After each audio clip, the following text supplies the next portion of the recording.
그러면 이제 오늘 말씀을 전하겠습니다. 오늘 말씀의 본문은 로마서 3장 24절 한 절입니다. 제가 읽도록 하겠습니다. 그리스도 예수 안에 있는 속량으로 말미암아 하나님의 은혜로 값없이 의롭다 하심을 얻은 자 되었느니라. 아멘. 새해가 시작되고 이제 온유하우스에서 매일 로이드 존스와 함께하는 로마서 묵상을 전하고 있습니다. 그리고 주일 설교에는 또 이 묵상에 대해서 또 한 주간 동안 묵상에 정리하는 말씀, 그리고 묵상에서 다루지 못했던 더 깊이 있는 부분들을 말씀으로 전하고 있습니다. 특별히 이제 오늘은 로마서 3장 24절 말씀을 통해서 구원은 값없는 은혜입니다 라는 제목으로 말씀을 전하려고 합니다. 시대가 지나가면서 그 단어나 그 말의 의미가 점점 변질되거나 사라지는 경우가 많이 있습니다. 그런데 이제 성경적인 단어들도, 성경적인 구절의 의미들도 그 의미가 점점 변하거나 본질적인 의미를 잃어버리는 경우가 많이 있습니다. 그 중에서 가장 안타까운 것이 무엇이냐면 우리는 이 은혜라는 단어를 점점 그 의미를, 본질적인 의미를 잊어가고 있습니다. 참 우리가 신앙 안에서 가장 많이 사용하는 단어가 은혜입니다. 아, 하나님 은혜입니다. 또 저 같은 설교자가 설교하고 나면 성도님들은 은혜 받았습니다. 이렇게 인사로 은혜라는 말을 많이 씁니다.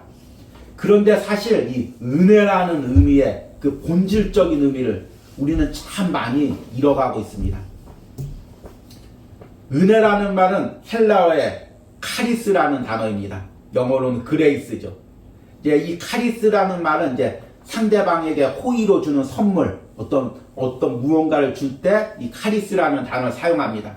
그런데 이 카리스라는 단어가 성경에서 쓰였을 때는 하나님이 우리에게 값없이 주는 구원을 제일 먼저 중심적으로 의미합니다. 그래서 우리가 은혜라는 말의 본질적인 의미는 아무런 값없이, 여러분들이 잘 쓰는 쉬운 말로 공짜로 대가 없이 하나님께 받는 구원의 선물이 은혜입니다. 우리가 구원받은 거, 하나님 자녀가 되는 거, 이렇게 살아가는 거, 예배하는 거 다 하나님의 은혜입니다. 그런데 문제는 뭐냐면 이 현대인들에게 은혜라는 단어는 그 본질적인 의미가 낯설다는 것입니다. 여러분, 만약에 오늘 전화가 와서 어떤 사람이 당신에게 공짜로 무엇을 줄 테니까 주소를 가르쳐 주십시오, 이런 전화를 받았다고 생각을 해보십시오. 현대인 중에서 요즘에 그 주소 가르쳐 줄 사람이 누가 있겠습니까? 더 나가서 제가 당신 통장에 얼마를 입금해 드릴 테니까 무료로, 공짜로 입금해 드릴 테니까 계좌번호 좀 불러주십시오. 누가 쉽게 계좌번호를 모르는 사람에게 불러주겠습니까? 현대인들에게 무언가 공짜로 값없이 준다는 것은 받아들이기 어려운 말이죠. 속으로 이렇게 생각하죠. 세상에 공짜가 어디 있어. 다 나한테 사기하려고 그러는 거지. 이렇게 받아들이게 되는 것입니다. 그리고 또 현대인들은 무언가를 자신이 이룰 때 어떤 은혜로 이루는 것이 아니라 자신의 노력으로 이뤘다고 생각합니다. 무언가를 공짜로 어떤 사람의 은혜로 무엇을 이루면 그건 불공정한 거, 편법, 상속, 이렇게 생각합니다. 그래서 모든 것은 자신이 애써서 노력해서 이루어야 된다고 생각합니다. 그런데 구원을 값없이 하나님의 은혜로 받았다고 딱 이야기를 하면 현대인들이 이게 받아들이기 어려운 것입니다. 물론 목회자가 설교할 때 성도들은 반발하기가 어려우니까 그런가 보다 하지만 그 마음속에서 어떻게 값없이 구원을 은혜로 받아?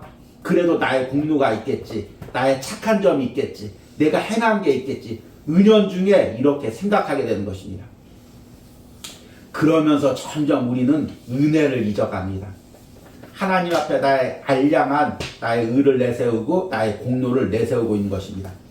그리고 그 구원의 은혜에 진정으로 감격하지 못하게 됩니다. 오늘 말씀을 통해서 구원이 하나님의 값없는 은혜라는 것이 어떤 의미인지를 깊게 깨닫고 그 구원의 은혜에 감격하시길 바랍니다.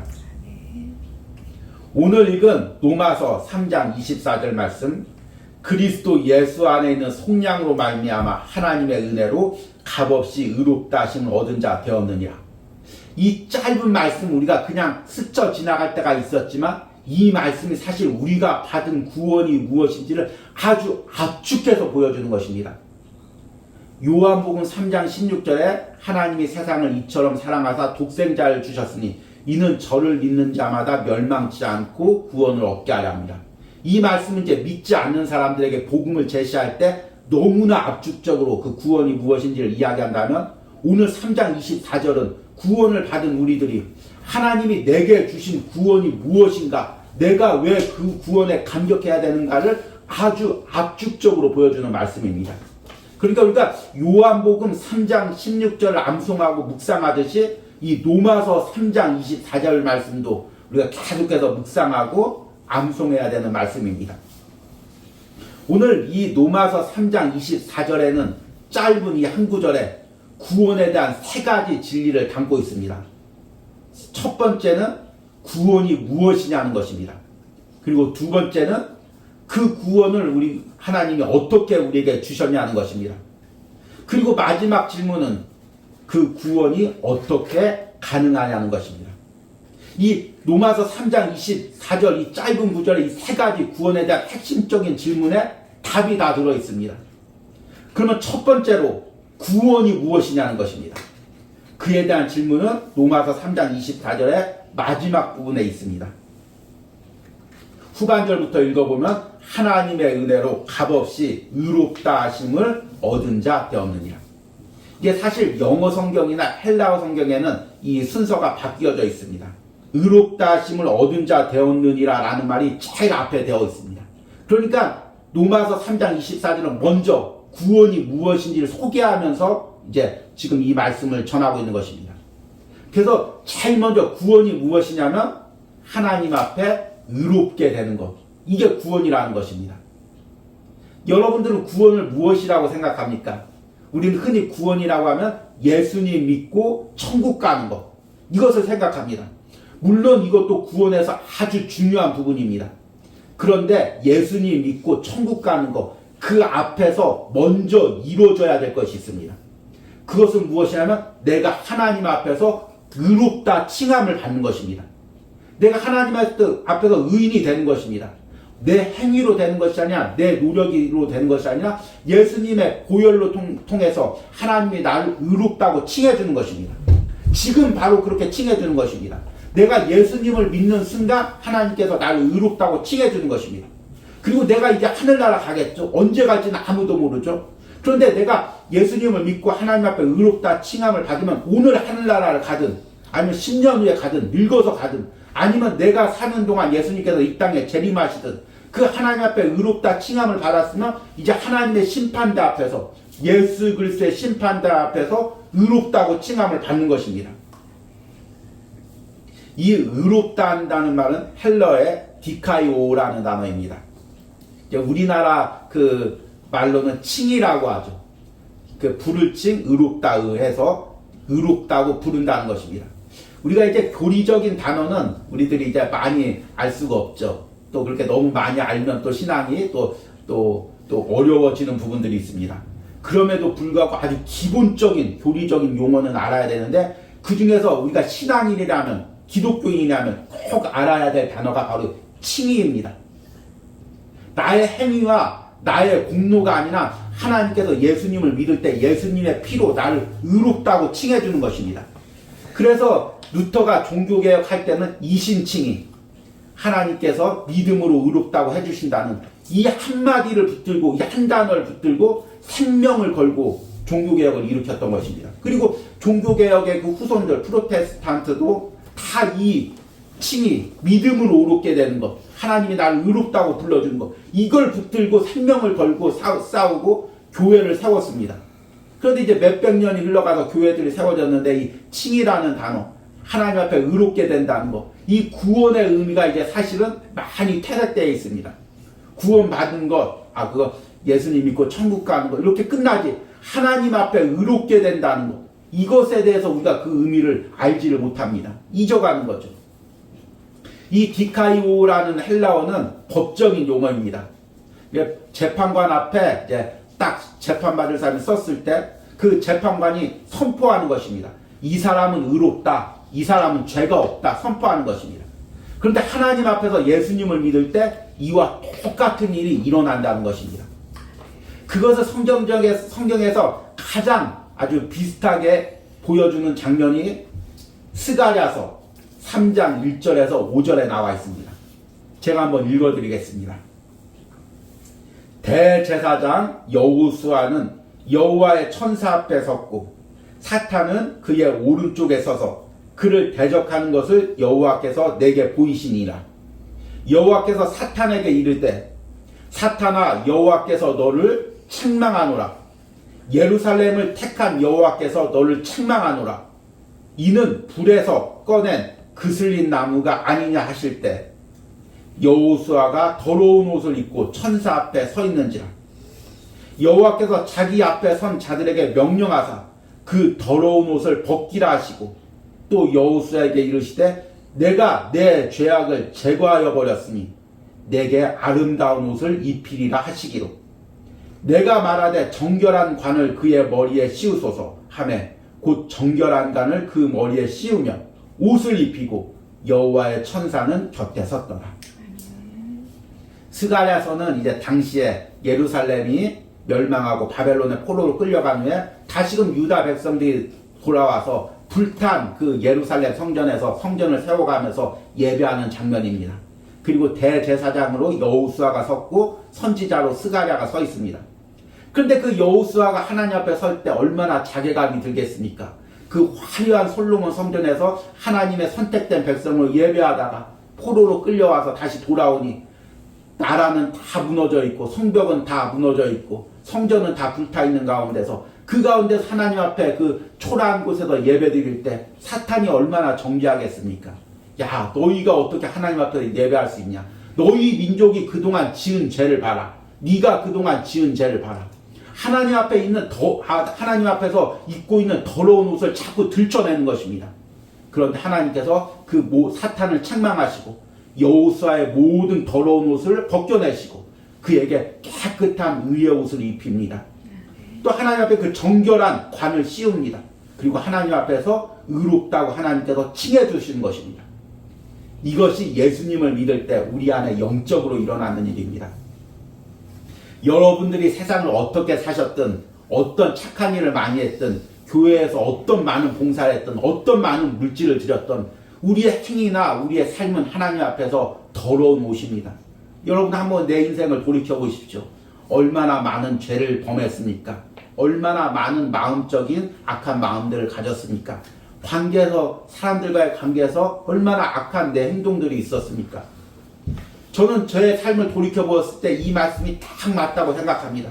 우리는 하나님 앞에 더러운 옷을 입고 있습니다. 죄악의 더러운 옷을 입고 있습니다. 하나님 앞에 설 수가 없죠. 나의 의나 나의 행위로는 설 수가 없습니다. 그러나 우리가 예수님을 믿을 때 예수님이 하나님 앞에서 십자가 앞에서 이루신 그 순종으로 그 흘리신 십자가의 보혈의 피로 하나님께서 우리의 더러운 옷을 다 벗겨주시고 예수님의 의의 옷을 입혀주시는 것입니다. 지금 우리가 그렇게 예수님의 의의 옷을 입고 있는 것입니다. 그래서 저도 여기서 지금 예배하면서 설교하고 있는 것이고 여러분들도 하나님 앞에서 이렇게 말씀을 들으며 예배할 수 있는 것입니다. 지금 우리가 영적인 눈으로 우리의 모습을 보면 더러운 옷이 아니라 다 예수님의 의의 옷을 입고 지금 이 자리에서 예배하고 있는 것입니다. 우리의 삶이 그리스도인들은 날마다 예수 그리스도의 의의 옷을 입고 하루하루를 사는 것입니다. 그리고 어느 순간 언제가 모르지만 내가 하늘나라 갔을 때 그 예수님의 의의 옷을 입고 하나님 앞에 심판대 앞에 서는 것입니다.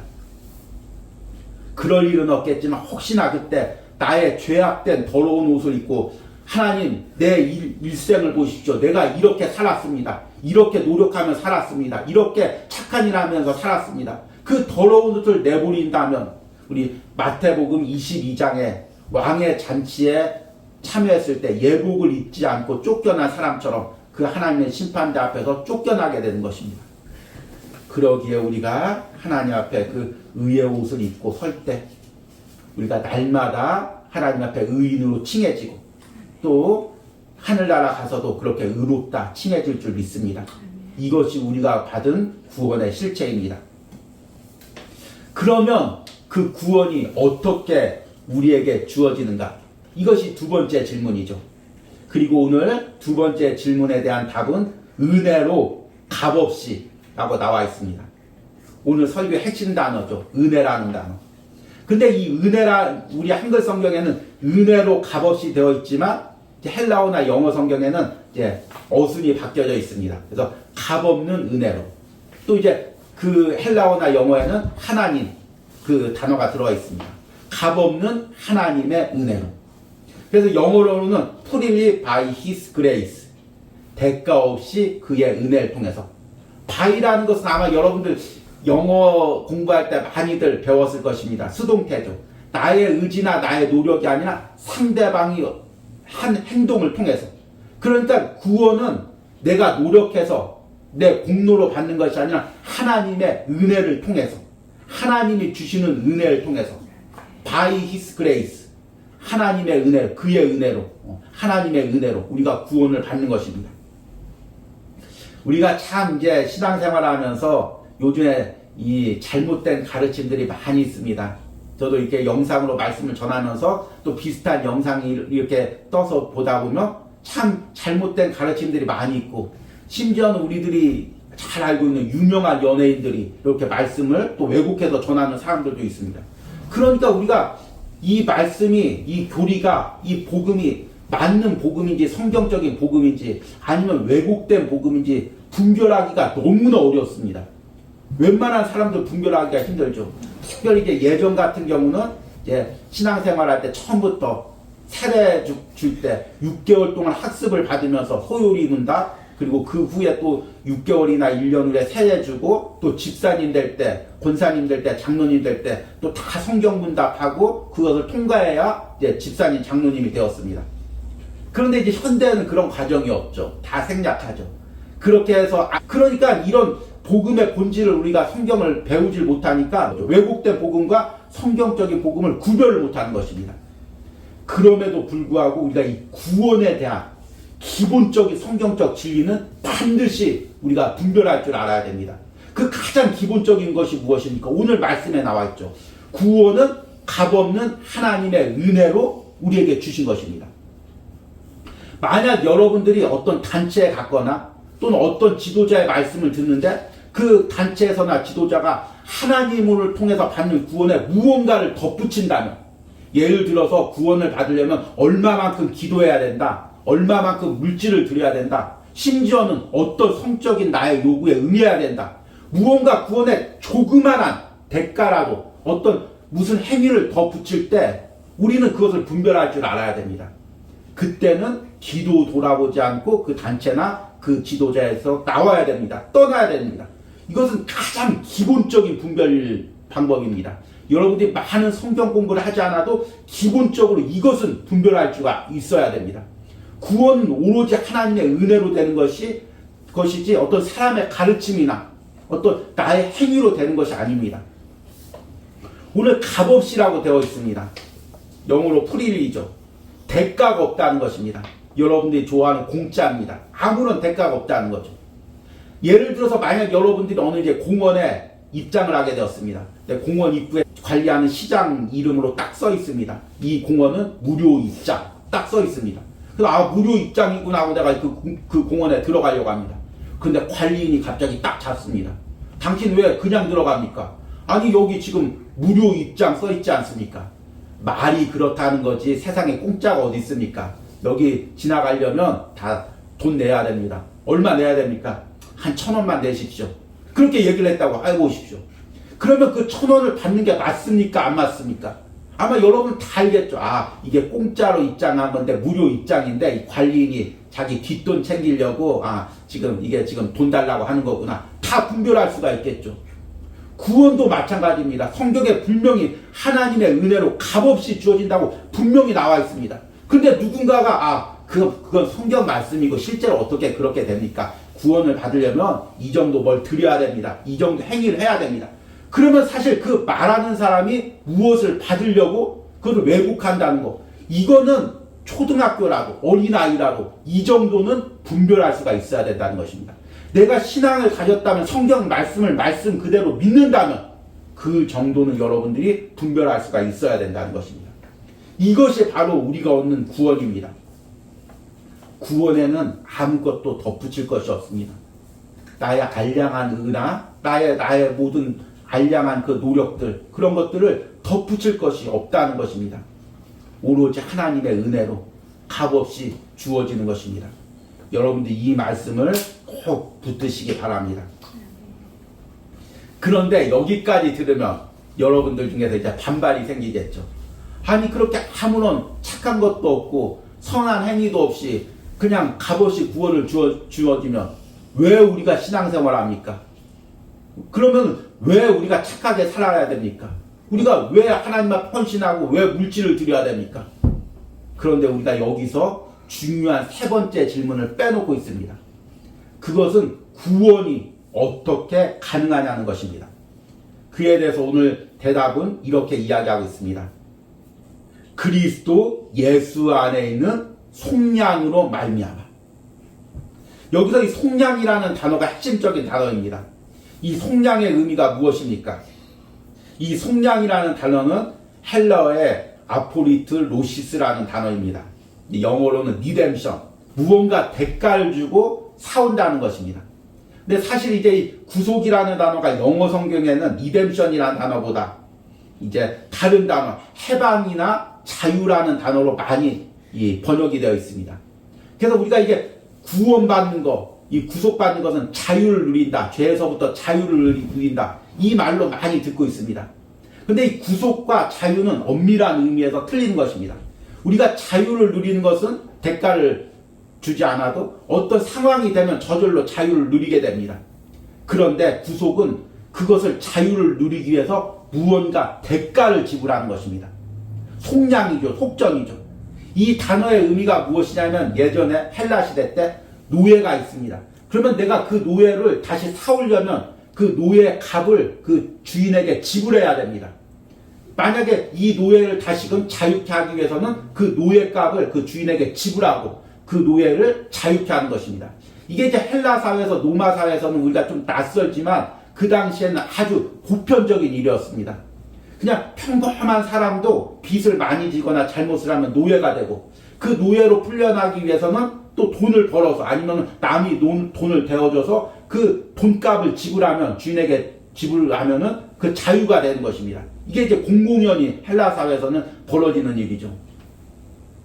그래서 오늘 이 바울이 이해하기 쉽게 이 속량이라는 단어, 속전을 통해서 그 예수님의 구원이 무엇인지를 이야기하고 있습니다. 우리가 죄에서 자유케 되기 위해서 예수님께서 대가를 치르셨다는 것입니다.